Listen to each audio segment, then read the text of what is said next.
Thanks for tuning in. Thanks for checking it out. It's another edition of Speed Chronicles. We do it every Wednesday here on the RevTV YouTube channel.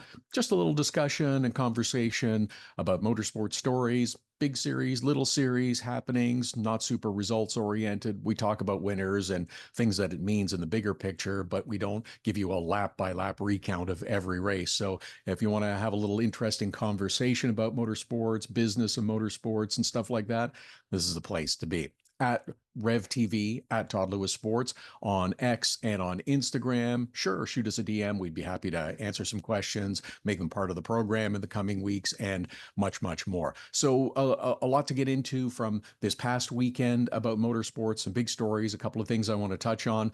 We'll look ahead to this coming weekend, which is a real start of a busy season in Ontario, I'll tell you, because you got Ohsweken at the Big O with dirt track racing starting on Thursday night is scheduled for the NASCAR Canada Series. Then you've got the Thunder on the Grand for the next couple of nights. Then you've got IMSA weekend beginning at Canadian Tire Motorsport Park. And a week later, it's the Ontario Honda Dealers Indy Toronto, which is another super big weekend. We'll talk more about that one next week because we have a lot to get to in between now and then. So let's look back a little bit first. Formula One. If you were watching the British Grand Prix, it was the first of the redemption stories, if you will, on the weekend, with Sir Lewis Hamilton scoring a victory. First one since 2021. I think the total was like 945 days or something like that since he had scored his last victory. And I think we can say that we're past the domination phase of Red Bull and Formula One. We've had some good races lately. We have had someone other than Max Verstappen winning races. We've got close competition between McLaren, we've got Mercedes, you've got Red Bull still, you've got cool stories involving those teams and what's going on moving forward. How is the rest of the season going to play out? It's nice that we're at mid-season, and I don't want to say that the championship is a foregone conclusion, but there's going to be battles and shuffling in the standings. I think it's great. I think, as usual, there's a lot of nonsense about drivers and possible shakeups and what may or may not happen going forward. But that's part of the Formula One circus that usually happens. Then it was followed by IndyCar at Mid-Ohio, the Mid-Ohio Sports Car Course, the newly repaved Mid-Ohio. And I don't know that the first half of the race was super fun, super dramatic. But as you watch the strategy play out, it turned into a really good race at the end. And we had Pato O'Ward from McLaren scoring the victory. Again, his first victory in an awful long stretch. It was an exhale. Yeah, he was awarded the victory at St. Petersburg because of the DQ of the Penske cars. But this was the first one he actually crossed the finish line, took the checkered flag, and could exhale. It's been a long time. And you have to think that, yeah, this is something that McLaren certainly needed. With the driver changes that have been going on, it's like they're putting a piece of tape down on the side of the car and writing the driver's name with a Sharpie with McLaren this year. So it was nice for them. It's a nice story. It's good that Pato O'Ward, who's a huge personality, hugely popular in his home country as well.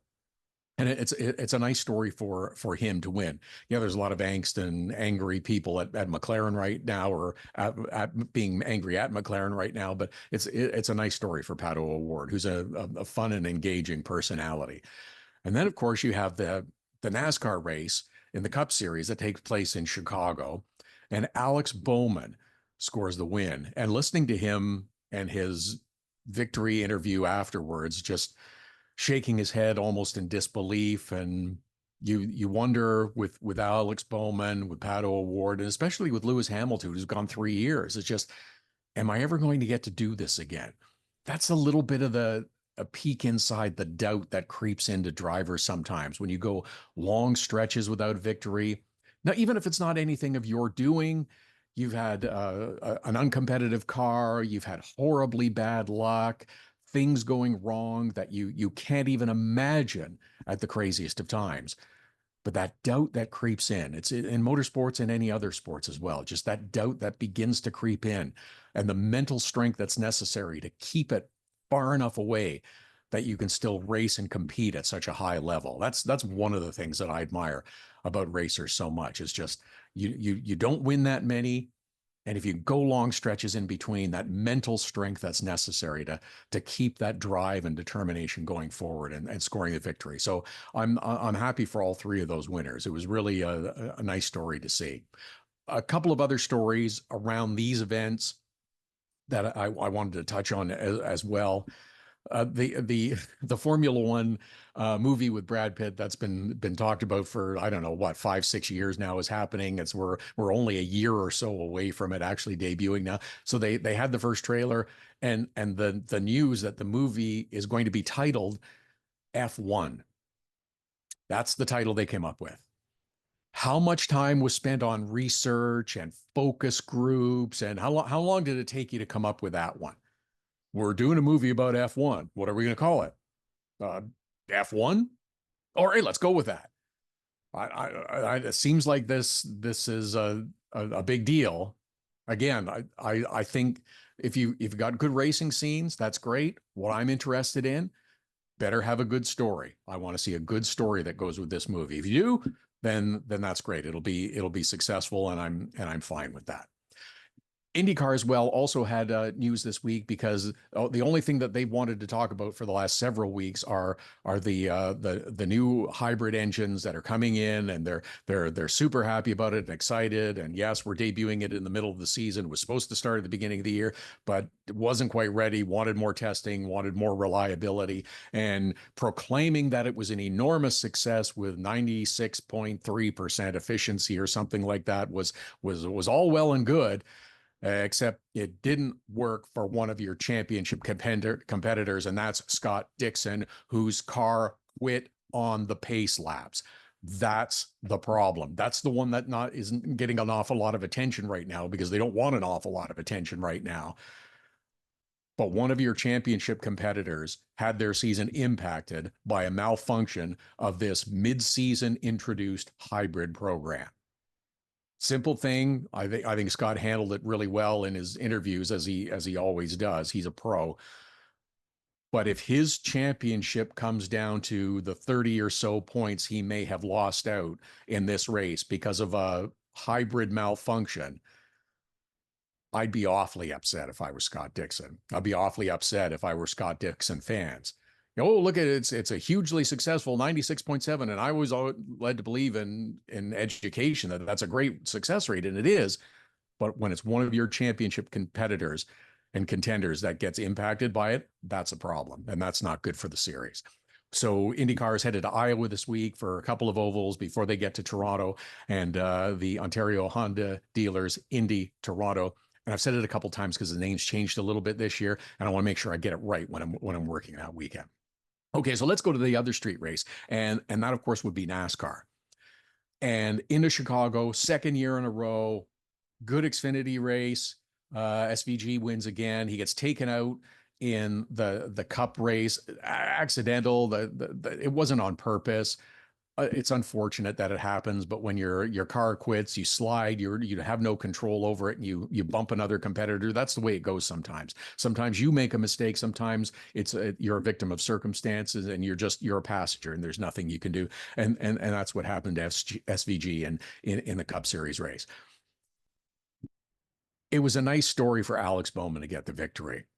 The dry tires, the slick tires versus the wet weather tires, which was going to be at the end again. So we had a compelling finish in the last few laps of a daylight shortened race, a rain shortened race, a shortened race, we'll call it, because they didn't get to run all the laps. And that's unfortunate. But we did have an exciting, dramatic finish, which strategy was going to work out. Okay, I will give you that. I think it's 50-50 whether this race comes back again.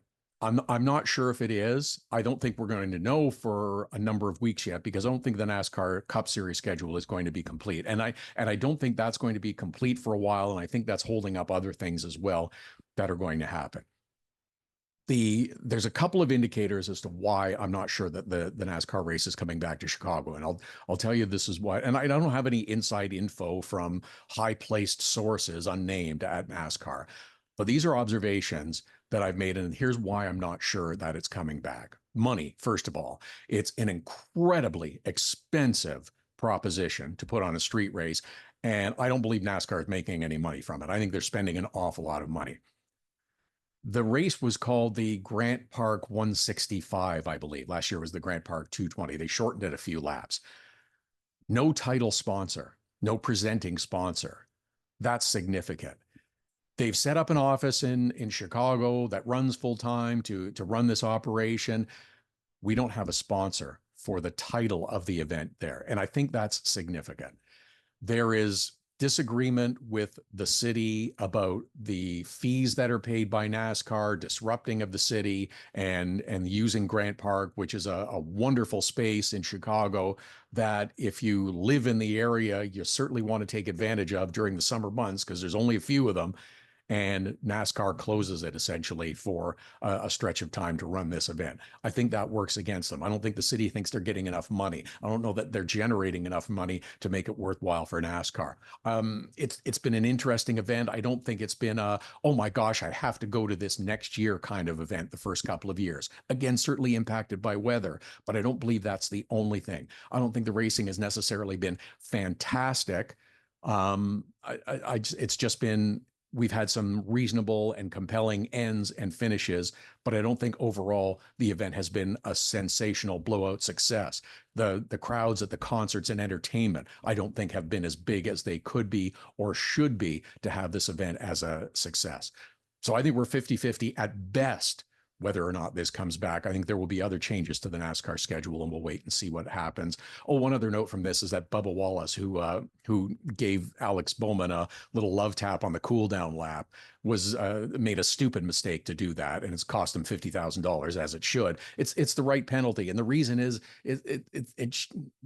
should it be a penalty? Yes, it absolutely should be, because you had lots of time to compose yourself. You had a long rain delay. Bowman said that he tried to call him and text him during the rain delays and let him know he's sorry, he apologized for making a stupid bonehead mistake that really cost him. And fair enough, it happens sometimes, but that's really a dumb thing. So I don't know. We'll wait and see. Oh, by the way, those on NBC that were broadcasting this Chicago Cup race, man, they were selling it hard as this is one of the greatest and best events, and it's incredible that we can even do this and run a race in a city street. None of you guys ever been to Long Beach before? None of you guys ever been to Toronto before? Oh, they've been running city races in Monaco for quite some time. This is not a new thing. This is a new thing for NASCAR, but this is not a new thing. You are not inventing the wheel to hold a race on a city street. So that was one thing that stuck out to me. We'll see what happens with it going forward. As I mentioned, super busy weekend, a great weekend coming up. IMSA has returned to Canadian Tire Motorsport Park this week. There's some events in advance. It's going to be a fantastic weekend. The weather looks great. It's not so great leading up to it right now, but it's going to be, looks like it's going to be great this weekend. And hopefully it's a great weather weekend for all the dirt racing out of Ohsweken as well. We'll be out with the NASCAR Canada Series on Thursday. Then we'll be at CTMP all weekend. I'm going to shoot a whole bunch of interviews for Rev Culture that you'll be seeing coming up on Rev TV in the future as well. I got some really good interview subjects lined up, and I'm looking forward to it. So thanks for checking out this week's edition of Speed Chronicles. Again, at Rev TV, at Todd Lewis Sports. Shoot us a message, send us your thoughts, ideas, and comments as well. And we'll be back with another edition next Wednesday.